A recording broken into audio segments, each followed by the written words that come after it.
Hi everyone, welcome to ఎన్లైట్ education. నేను మీ Sudhakar sir, polity faculty. ఈరోజు మనం భారత రాజ్యాంగంలోని 395 ఆర్టికల్స్, మొదటి నుంచి 395 ఆర్టికల్స్ ఒక్కొక్కటి డీటెయిల్డ్గా తెలుసుకునే దానిలో భాగంగా ఈరోజు మొదటి ఆర్టికల్ గురించి తెలుసుకునే ప్రయత్నం చేద్దాం.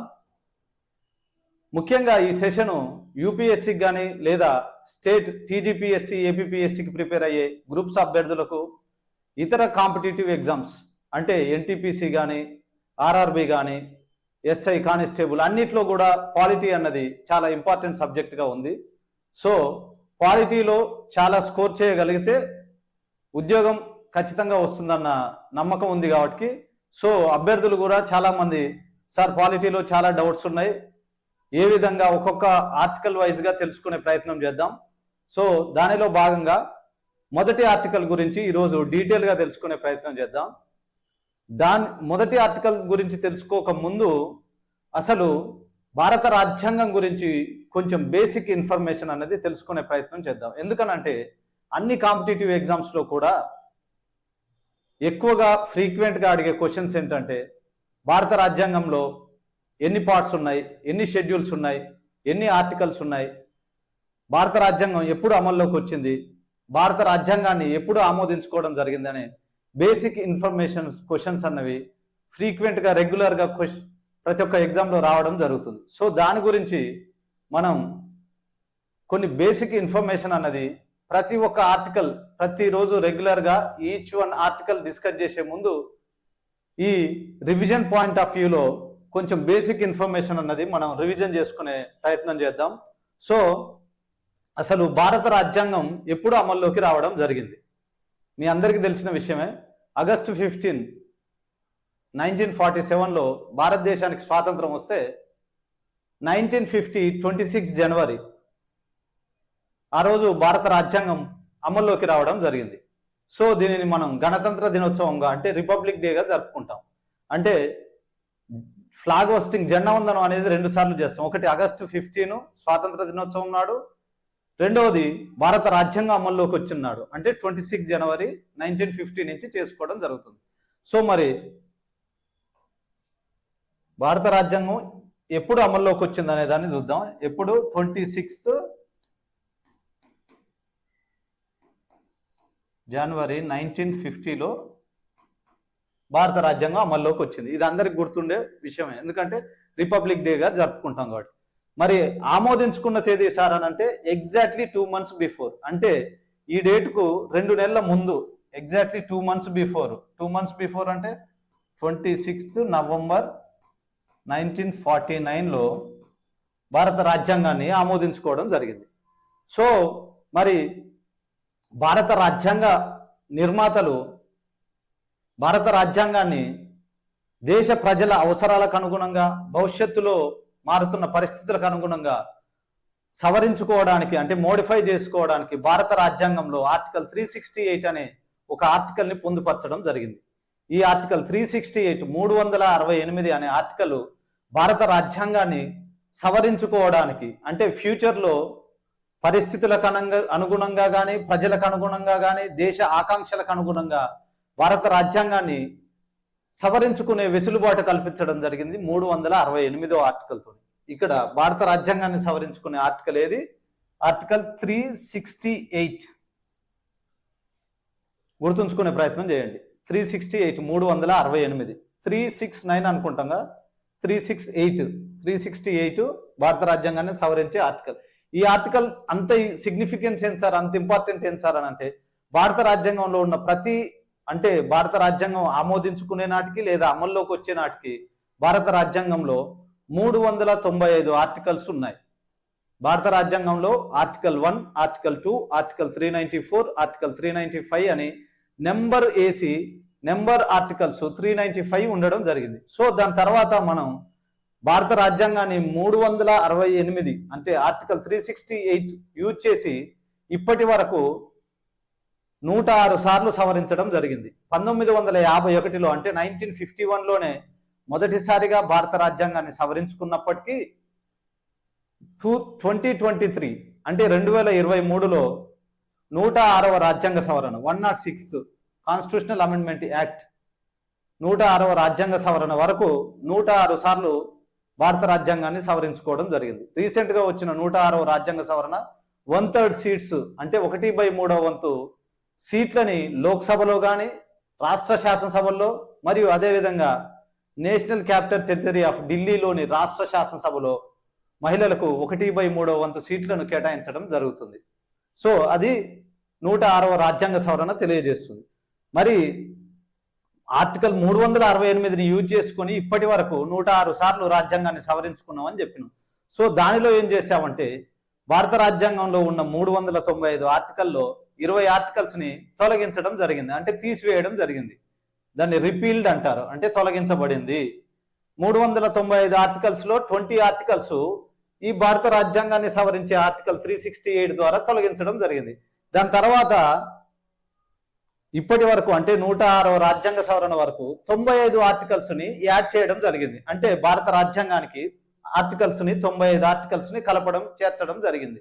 మరి తీసివేసిన దగ్గర రిపీల్డ్ అంటే తొలగించబడింది అని రాసి ఉంటుంది, ఆర్టికల్ తొలగించబడింది అని రాసి ఉంటుంది. మరి చేర్చిన దగ్గర సార్ అంటే కొత్త నెంబర్ ఏమైనా ఇస్తారా అంటే కొత్త నెంబర్ ఏమి ఇయ్యరు. మరి ఎట్లా సార్ అని అంటే ఉన్న నెంబర్కి క్యాపిటల్ ఏ నుంచి క్యాపిటల్ జెడ్ వరకు సిరీస్ ఇవ్వడం జరుగుతుంది. అంటే క్యాపిటల్ ఏ సపోజ్ సెకండ్ ఆర్టికల్ అనుకో 2A 2B 2C 2C 2D అని అట్లా A to Z వరకు సిరీస్ ఇవ్వడం జరుగుతుంది. సార్ మరి ఏ నుంచి జెడ్ వరకు కూడా అయిపోతే సార్ అని అంటే మళ్ళీ ZA ZB ZG వరకు సిరీస్ స్టార్ట్ అవ్వడం జరుగుతుంది. ఎందుకంటే భారత రాజ్యాంగంలో అత్యధికంగా 46 ఆర్టికల్స్ ఆర్టికల్ 243 243 స్థానిక సంస్థలు అంటే local self government Panchayati Raj institution కి సంబంధించి పంచాయతీరాజు అంటే పంచాయత్ మున్సిపాలిటీస్ కోఆపరేటివ్ సొసైటీకి సంబంధించి 46 ఆర్టికల్స్ కేవలం 243 ఆర్టికల్లో 46 ఆర్టికల్స్ ని చేర్చడం జరిగింది ఒక్క ఆర్టికల్కే. సో అలా భారత రాజ్యాంగానికి 95 ఆర్టికల్స్ ని చేర్చడం జరిగింది. దీనితో భారత రాజ్యాంగంలోని ఆర్టికల్స్ 395 ఉండాల్సిన ఆర్టికల్స్ 20 తొలగించి 95 కలపడం ద్వారా ప్రస్తుతం 470 ఆర్టికల్స్ భారత రాజ్యాంగంలో ఉండడం జరిగింది. మొత్తం నెంబర్ ఉన్న ఆర్టికల్స్ ఎన్ని 395 ఆర్టికల్స్ ఉన్నాయి నెంబర్ ఉన్న ఆర్టికల్స్. మరి నెంబర్ ఆఫ్ ఆర్టికల్స్ ఎన్ని సార్ అని అంటే ఈ 395లో 20 డిలీట్ చేయడం జరిగింది, 95 యాడ్ చేయడం జరిగింది. సో 470 ఆర్టికల్స్ 470 ఆర్టికల్స్ ప్రస్తుతానికి భారత రాజ్యాంగంలో ఉండడం జరిగింది. సో దీని తర్వాత సార్ మరి భాగాలు అంటే పార్ట్స్ ఎన్ని ఉన్నాయి అంటే ఈ 395 ఆర్టికల్స్ ని 1 నుంచి 4 వరకు అంటే ఫస్ట్ ఉన్న 4 ఆర్టికల్స్ ఒక పార్ట్ గా, తర్వాత 5 to 11 వరకు సెకండ్ పార్ట్ గా, 12 to 35 వరకు థర్డ్ పార్ట్ గా, అట్లా పార్ట్స్ గా డివైడ్ చేయడం జరిగింది. సో భారత రాజ్యాంగం అమల్లోకి వచ్చే నాటికి 22 పార్ట్స్ ఉంటే దానిలో ఒక పార్ట్ 7 ని డిలీట్ చేయడం జరిగింది. అంటే 22 పార్ట్స్ లో ఒక పార్ట్ డిలీట్ చేస్తే 21 పార్ట్స్ ఉన్నాయి. దాని తర్వాత 4 పార్ట్స్ యాడ్ చేసి టోటల్ గా 25 పార్ట్స్ ఉన్నాయి. ఇప్పుడు ఎన్ని పార్ట్స్ ఉన్నాయి భారత రాజ్యాంగంలో 25 పార్ట్స్ అంటే 25 భాగాలు. ఎన్ని భాగాలు 25 భాగాలు ఉన్నాయి. మనం గుర్తుంచుకోవడానికి 25 అంటే ఎంత 25 అభ్యర్థులు గుర్తుంచుకుంటారని 25 అని చెప్పడం జరుగుతుంది.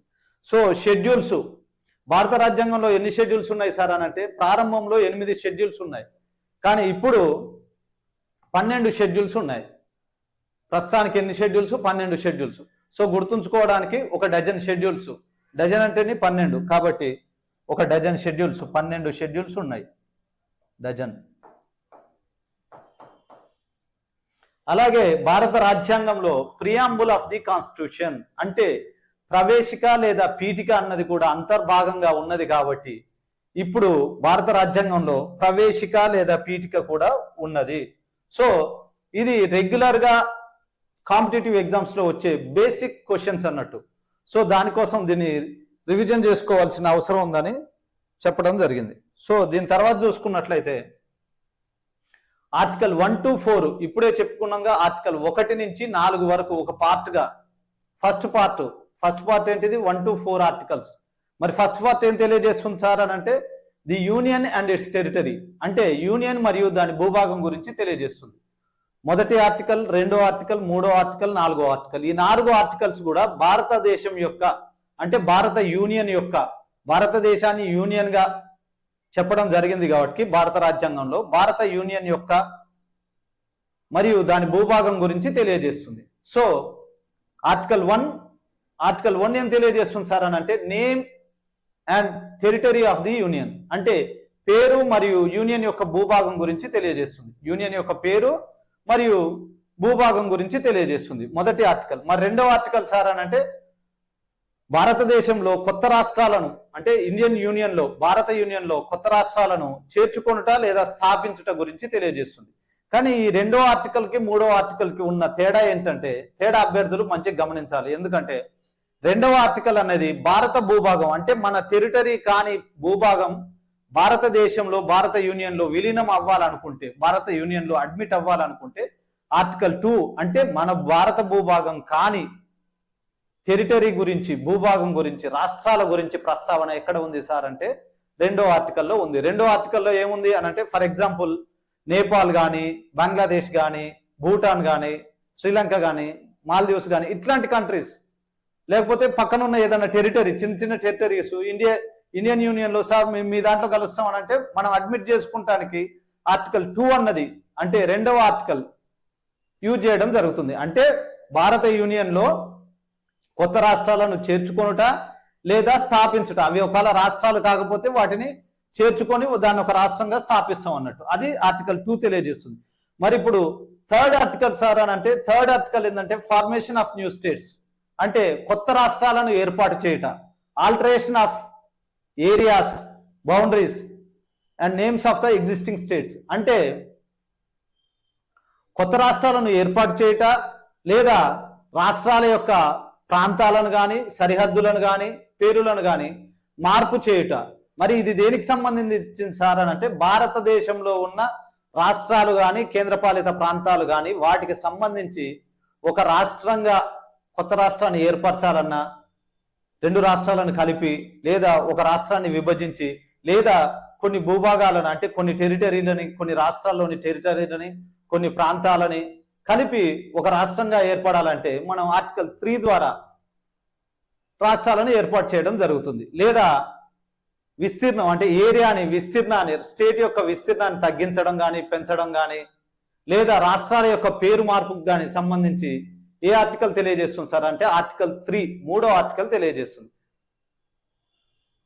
సో ఇప్పుడు 1956లో ఎస్ఆర్సి, అంటే డిసెంబర్ 29, 1953లో ఎస్ఆర్సి స్టేట్ రీఆర్గనైజేషన్ కమిషన్, అంటే రాష్ట్రాల పునర్వ్యవస్థీకరణ కమిషన్ 1953 డిసెంబర్ 29న ఏర్పడ్డప్పటికీ వారు చేసిన రికమెండేషన్స్ మీద 1956 అంటే 1956లో ఎస్ఆర్సి యాక్ట్ చేసి ఇంతకుముందు ఉన్న ఏబిసిడి రాష్ట్రాలను అబాలిషన్ చేసి తొలగించి కొత్తగా 14 రాష్ట్రాలు, 6 కేంద్రపాలిత ప్రాంతాలు చేయడం జరిగింది. అవి నవంబర్ 1, 1956 నుంచి అమల్లోకి రావడం జరిగింది. అంటే 1956 నవంబర్ 1 నుంచి భారతదేశంలో, భారత యూనియన్లో 14 రాష్ట్రాలు, 6 కేంద్రపాలిత ప్రాంతాలు మాత్రమే ఉన్నాయి. మరి ప్రజెంట్ తెలంగాణ 2014లో 29వ రాష్ట్రంగా ఏర్పడ్డది. అంటే 14 ఉన్న రాష్ట్రాలు 29గా అయ్యాయి. అంటే ఏ ఆర్టికల్ ద్వారా అంటే ఆర్టికల్ 3, అంటే with in the Indian territory అయితే ఏ ఆర్టికల్ని యూజ్ చేస్తాం సార్ అంటే ఆర్టికల్ 3, లేదా ఒక ఫారెన్ టెరిటరీ అంటే భారతదేశంలో భూభాగం కాని రాష్ట్రాలు చేర్చుకోవాలంటే మాత్రం ఆర్టికల్ 2ని యూజ్ చేస్తాం, అభ్యర్థులు గమనించాలి. సో దాని తర్వాత ఫోర్త్ ఆర్టికల్ 4 ఏం తెలియజేస్తుంది సార్ అని అంటే లాస్ మేడ్ అండర్ ఆర్టికల్ 2 కానీ 3 కానీ, అంటే ఆర్టికల్ 2 ద్వారా ఏం చేస్తాం, కొత్త రాష్ట్రాలను చేర్చుకుంటాం భారత యూనియన్ లో. ఆర్టికల్ 3 ఏం చేస్తుంది, కొత్త రాష్ట్రాలని మళ్ళీ ఫార్మేషన్ ఆఫ్ న్యూ స్టేట్, అంటే కొత్త రాష్ట్రాలను ఏర్పాటు చేస్తుంది. భారతదేశంలో ఉన్న రాష్ట్రాలను విభజించి కానీ, కలిపి కానీ కొత్త రాష్ట్రాలను, యూనియన్ టెరిటరీస్ ని ఏర్పాటు చేస్తుంది. మరి ఈ రెండింటిని ఏర్పాటు చేస్తే ఏమవుతుందని అంటే మొదటి షెడ్యూల్లో ఏముంటాయి సార్ అని అంటే రాష్ట్రాలు కేంద్రపాలిత ప్రాంతాలు అంటే భారతదేశం యొక్క భూభాగం గురించి మొదటి షెడ్యూల్ తెలియజేస్తుంది. మొదటి షెడ్యూల్లో ఏముంటాయి? రాష్ట్రాలు, కేంద్రపాలిత ప్రాంతాలు. సో ఇప్పుడు ఆర్టికల్ 2 కింద కానీ 3 కింద కానీ నువ్వు ఒక చట్టం చేసినావంటే అది మొదటి షెడ్యూల్లో రిఫ్లెక్ట్ అవుతుంది. అంటే మొదటి షెడ్యూల్లో ఇంతకుముందు 28 రాష్ట్రాలు ఉంటే ఇప్పుడు కొత్తగా ఒకటి పెంచినావు అనుకో, మళ్ళీ మొదటి షెడ్యూల్లో 29 రాష్ట్రాలు అవుతుంది. కాబట్టి ఆర్టికల్ 2 కింద చేసిన చట్టాలు కానీ ఆర్టికల్ 3 కింద చేసిన చట్టాలు కానీ 1వ షెడ్యూల్ని అఫెక్ట్ చేస్తుంది అన్నట్టు, అంటే రిఫ్లెక్ట్ చేస్తుంది. అలాగే 4th షెడ్యూల్లో ఏముంది సార్ అని అంటే 4th షెడ్యూల్లో allocation of seats in the Rajya Sabha to the states and union territories. అంటే రాజ్యసభలో రాష్ట్రాలకు కానీ కేంద్రపాలిత ప్రాంతాలకు కానీ సీట్ల యొక్క కేటాయింపు అన్నది 4వ షెడ్యూల్ తెలియజేస్తుంది. మరి కొత్తగా రాష్ట్రం ఏర్పాటవుతుంది దేని ద్వారా? ఆర్టికల్ 2 ద్వారా. లేకపోతే కొత్తగా రాష్ట్రం ఏర్పాటవుతుంది దేని ద్వారా? ఆర్టికల్ 3 ద్వారా. ఈ రెండింటి ద్వారా కొత్తగా రాష్ట్రాలు ఏర్పాటు అయితే అవి షెడ్యూల్ 4ని అఫెక్ట్ చేస్తున్నాయి. కాబట్టి ఈ ఆర్టికల్ 2 కింద కానీ ఆర్టికల్ 3 కింద కానీ చేసిన చట్టాలకు అనుగుణంగా మొదటి మరియు 4వ షెడ్యూళ్లను సవరించాలి. దానికి అనుగుణంగా దానికి సంబంధించి మొదటి మరియు 4వ షెడ్యూల్ సవరణ మరియు అనుబంధ యాదృచ్ఛిక అంటే ఫర్దర్గా కాన్సిక్వెన్షియల్ మ్యాటర్స్ ఏముంటాయో ఆ విధంగా చేయాలని చెప్తుంది.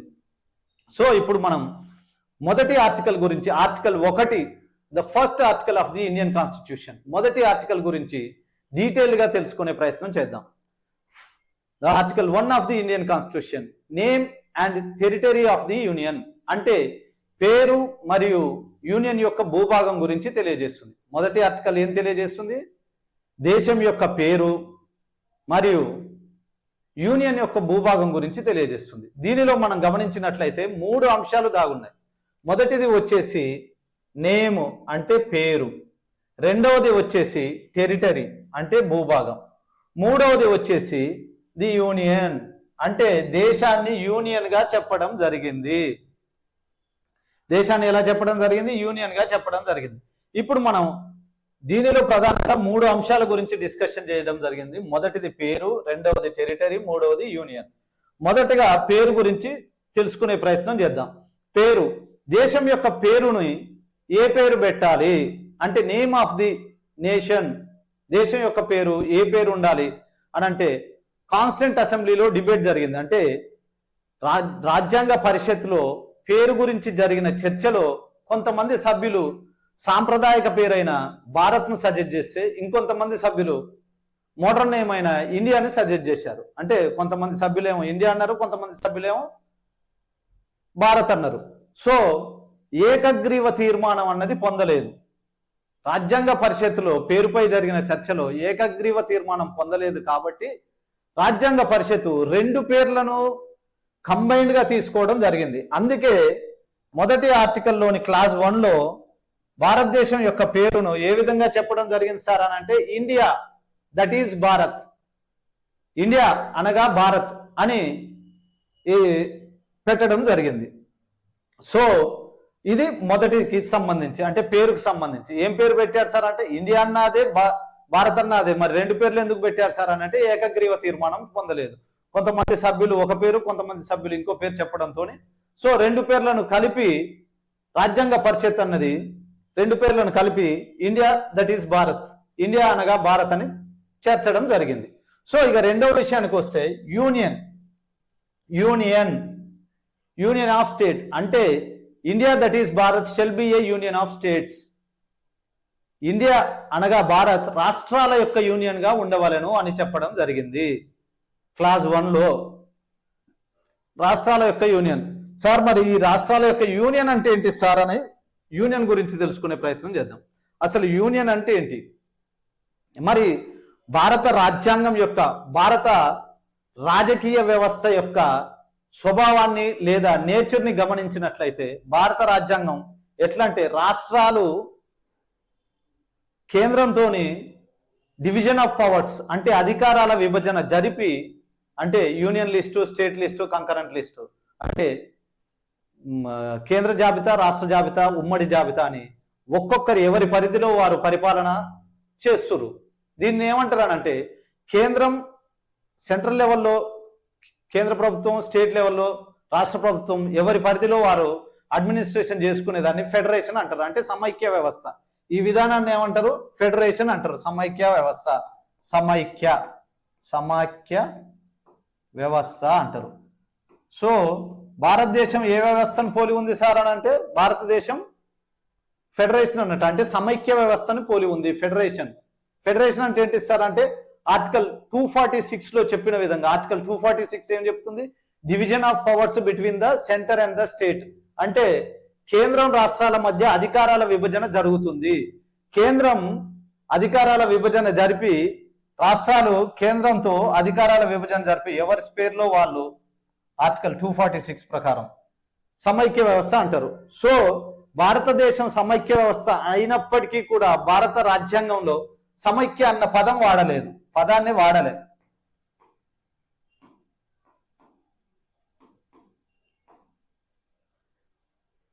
భారత రాజ్యాంగంలో సమైక్య అంటే ఫెడరేషన్ అన్న పదాన్ని వాడలేదు. సో మరి ఇప్పుడు డివిజన్ ఆఫ్ పవర్స్ అంటే అధికార విభజన ఉన్నప్పటికీ కూడా భారత రాజ్యాంగంలో ఫెడరేషన్ అన్న పదాన్ని వాడకుండా యూనియన్ అన్న పదాన్ని చేర్చడం వెనక ఉన్న ఆంతర్యం ఏంటి అని గ్రహించినట్లయితే the father of Indian constitution doctor BR Ambedkar గారు కాన్స్టిట్యూంట్ అసెంబ్లీలో రెండు రీజన్స్ ఇవ్వడం జరిగింది. ఒక రీజన్ ఏంటి సార్ అని అంటే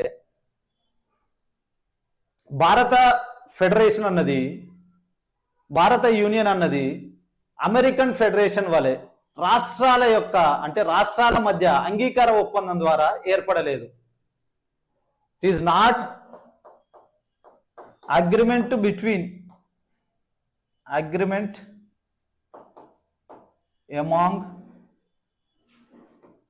among the states.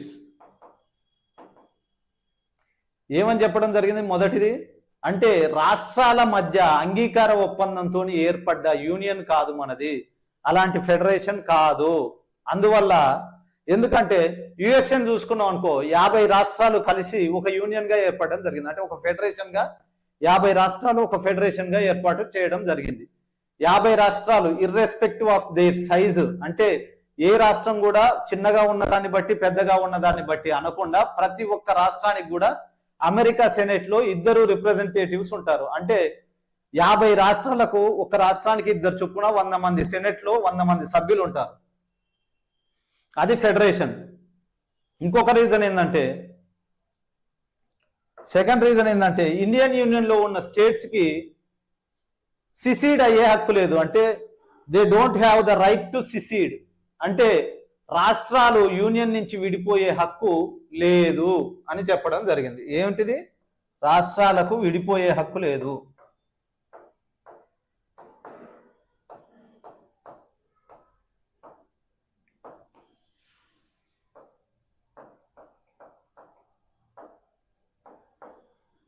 They don't have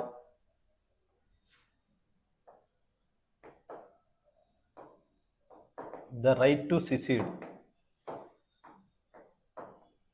Secede అంటే విడిపోవడం.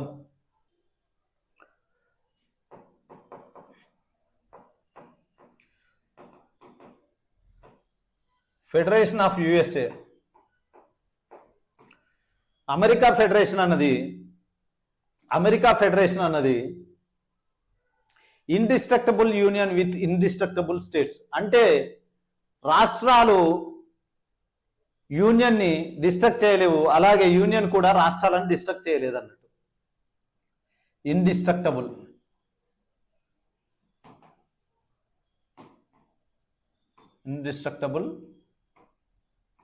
సెంటర్ అండ్ స్టేట్స్, అంటే అవిచ్ఛిన్నం కాలేని కేంద్ర ప్రభుత్వం మరియు అంటే ఫెడరేషన్, అవిచ్ఛిన్నం కాలేని రాష్ట్రాలతో యుఎస్ఏ ఉంటే, మరి భారతదేశం సార్ అని అంటే భారతదేశ యూనియన్ అన్నది యూనియన్ యాజ్ ఏ హోల్గా భారతదేశం యూనియన్ అన్నది ఇండిస్ట్రక్టబుల్ యూనియన్,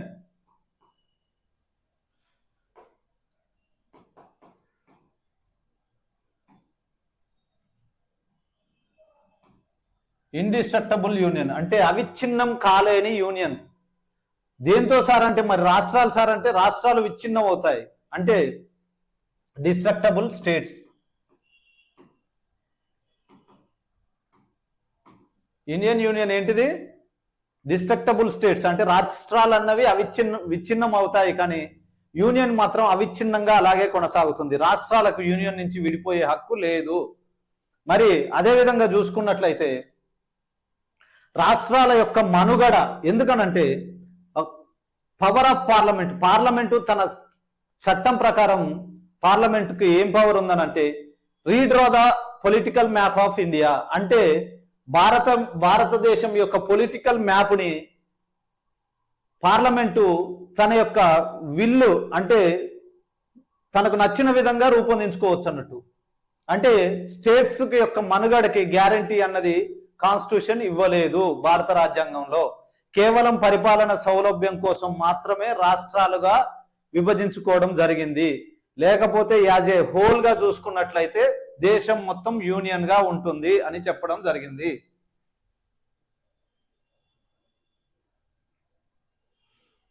ఇక క్లాస్ 2 అంటే ఆర్టికల్ 1లో క్లాస్ 1, క్లాస్ 2, క్లాస్ 3 అని 3 క్లాసెస్ ఉంటాయి. క్లాస్ 1లో India that is Bharat shall be a union of states అంటే ఇండియా అనగా భారత్ రాష్ట్రాల యూనియన్ గా చెప్పడం జరిగింది.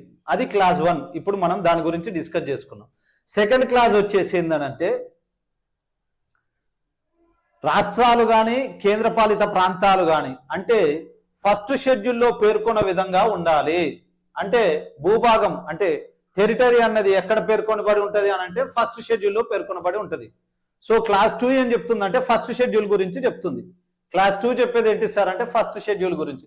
మరి ఫస్ట్ షెడ్యూల్లో ఏముంది సార్ అని అంటే ఫస్ట్ షెడ్యూల్లో పేర్కొనబడిన విధంగా రాష్ట్రాలు మరియు కేంద్రపాలిత ప్రాంతాలు ఉండాలి లేదా ఉంటాయి అని. The states and the territories thereof. The territories thereof అంటే ఇక్కడ కేంద్రపాలిత ప్రాంతాలు అనే అర్థంలో వాడారు. అభ్యర్థులు గమనించాలి. ద స్టేట్స్ అంటే రాష్ట్రాలు and the territories thereof అంటే కేంద్రపాలిత ప్రాంతాలు shall be specified in the first schedule అంటే మొదటి షెడ్యూల్లో పేర్కొన్న విధంగా ఉండాలి అని చెప్పడం జరిగింది. మరి ప్రస్తుతానికి ఎన్ని ఉన్నాయి సార్ మొదటి షెడ్యూల్లో అని అంటే తెలంగాణ 29వ రాష్ట్రంగా ఏర్పడ్డప్పటికి కూడా 2019లో state of Jammu Kashmir bifurcate చేసి 2 యూనియన్ టెరిటరీస్ గా చేయడం జరిగింది. సో 29 రాష్ట్రాలుగా ఉన్నాయి కాస్త ఎన్ని రాష్ట్రాలు అయినాయి? 28 రాష్ట్రాలు అయినాయి.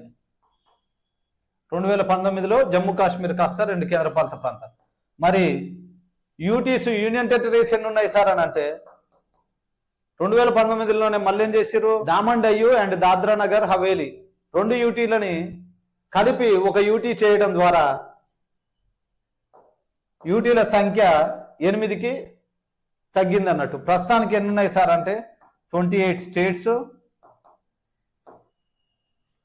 మరియు 8 యూనియన్ టెరిటరీస్ ఉన్నాయి.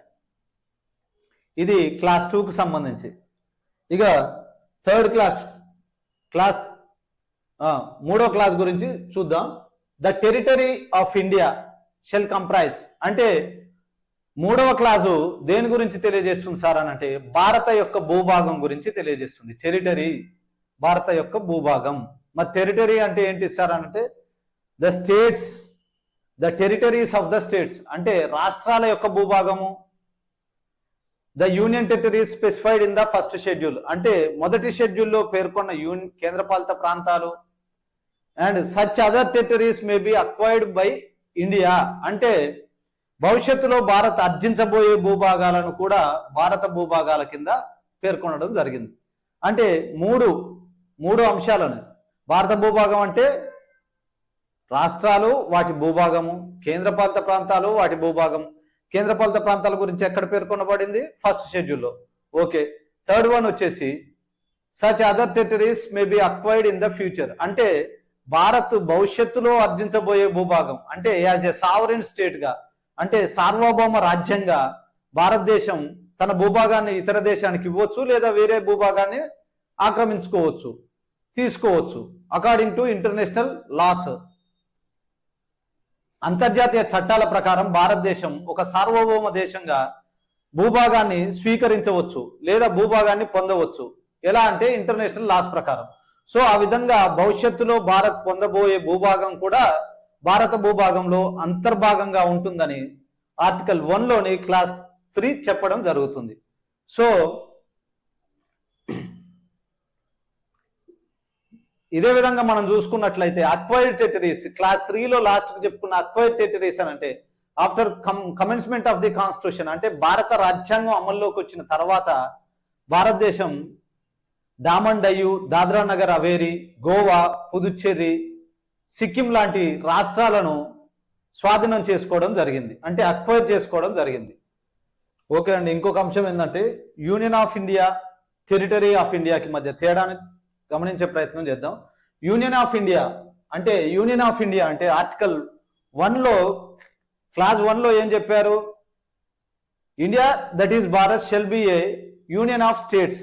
అంటే యూనియన్ ఆఫ్ ఇండియాలో ఏముంటాయి? ఓన్లీ స్టేట్స్ మాత్రమే ఉంటాయి, రాష్ట్రాలు మాత్రమే ఉంటాయి, స్టేట్స్ మాత్రమే ఉంటాయి, అంటే రాష్ట్రాలు మాత్రమే యూనియన్ ఆఫ్ ఇండియా అంటారు. మరి అదే టెరిటరీ ఆఫ్ ఇండియాలో సార్ అని అంటే టెరిటరీ ఆఫ్ ఇండియాలో ఇంతకు ముందు చెప్పుకున్నట్లుగా ఒకటి వచ్చేసి ద టెరిటరీస్ ఆఫ్ స్టేట్స్ అంటే రాష్ట్రాల భూభాగాలు, టెరిటరీస్ ఆఫ్ స్టేట్స్ అంటే రాష్ట్రాల యొక్క భూభాగం.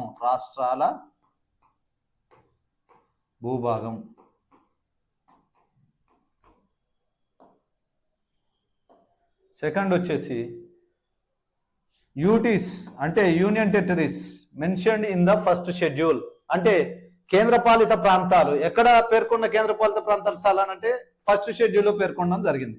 సో స్పెసిఫైడ్ ఇన్ ఫస్ట్ షెడ్యూల్లో పేర్కొన్న కేంద్రపాలిత ప్రాంతాలు.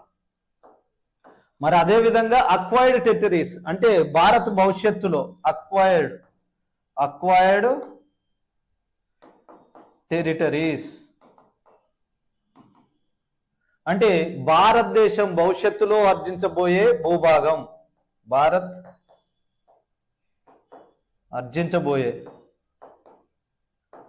అర్జించబోయే భూభాగం.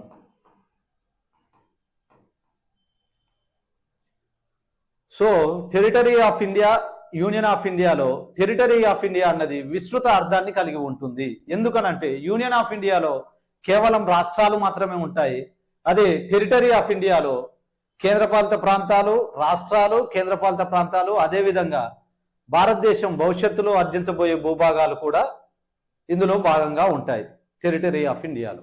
సో ఓకే అండి, ఆర్టికల్ 1 గురించి డీటెయిల్డ్గా చర్చించుకోవడం జరిగింది. సో రెగ్యులర్గా మనం 1 నుంచి 395 ఆర్టికల్స్ని డీటెయిల్డ్గా తెలుసుకునే ప్రయత్నం అయితే చేద్దాం. అదేవిధంగా ఛానల్ సబ్స్క్రైబ్ చేసుకోకపోతే సబ్స్క్రైబ్ చేసుకోండి. మీకేమన్నా డౌట్స్ ఉంటే కామెంట్ సెక్షన్లో రాయండి. ఇంకేమన్నా టాపిక్స్ కూడా చెప్పాలనుకుంటే కామెంట్ సెక్షన్లో తెలియజేయండి. Thank you very much.